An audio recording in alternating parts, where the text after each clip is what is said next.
అడుగుతున్నాం, మీ ఆడబిడ్డలం అడుగుతున్నాం. రాజశేఖర రెడ్డి బిడ్డ అడుగుతుంది, వివేకానంద రెడ్డి బిడ్డ అడుగుతుంది, మా కొంగు చాసి అడుగుతున్నాం. న్యాయం చేయండి, న్యాయం చేయండి. మీరే నిర్ణేతలు, మీరే నిర్ణేతలు.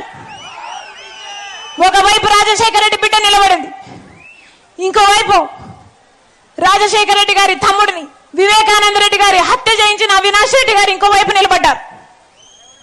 మీకు ఎంపీగా ఎవరు కావాలో, రాజశేఖర రెడ్డి బిడ్డ కావాలో, లేకపోతే హత్య చేసిన అవినాష్ రెడ్డి గారు కావాలో మీరు తెలుసుకోండి.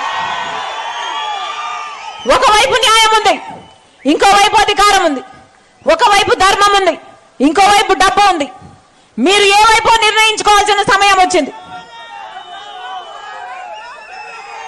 నేను రాజశేఖర రెడ్డి బిడ్డను, నేను రాజశేఖర రెడ్డి బిడ్డను. పులి కడుపున పులే పుడుతుంది.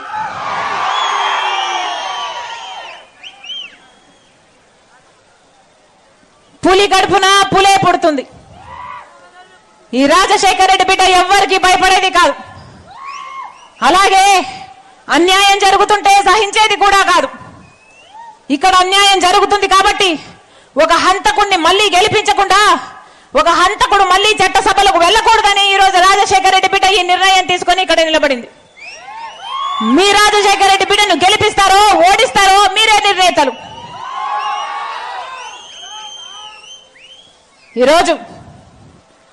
ఈ రోజుటికి 4 రోజులైంది కడప ఎంపీగా నేను నిలబడుతున్నాను అని. నేను కడప పార్లమెంటు స్థానంలో తిరగబట్టి 4 రోజులైంది.